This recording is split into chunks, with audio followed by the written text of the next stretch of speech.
Medda ta' art li ma kienx qed tintuża f'Birzebbuġa se tgħaddi f'idejn is-Sailing Club u l-klabb tar-regatta ta' Birzebbuġa permezz ta' ftehim li ġie ffirmat bejn il-Malta Freeport Terminals u l-Malta Freeport Corporation.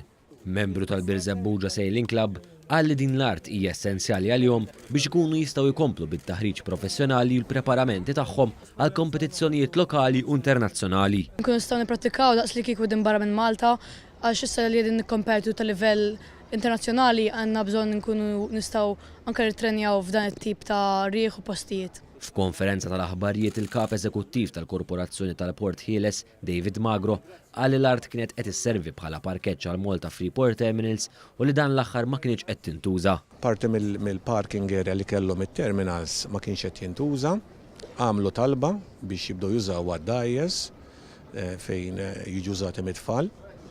U dil-biċċa ovvjament b'arranġament li bdejna aħna wkoll l-awtorità terminals aċċettaw li tingħata lura lilna u ovvjament aħna mbagħad skattajna proċess mal-Lenzu ma' Sports Malta. Il-Ministru għall-Infrastruttura Ian Borg qal li l-awtorità tal-artijiet ser tkun responsabbli mit-trasferiment ta' din l-art.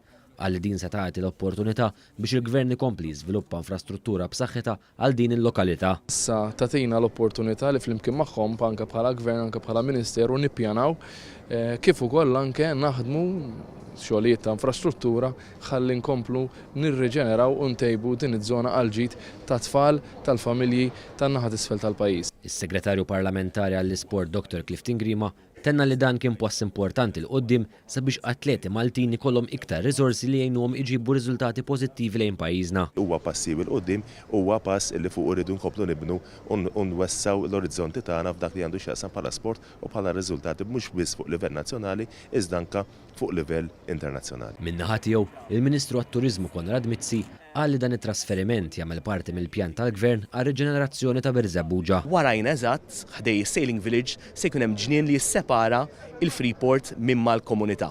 Dan huwa parti mir-riġenerazzjoni ta' Birzebbuġa. Ftit ġimgħat ilu nedejna l-skate park, se nkomplu bil-promenade.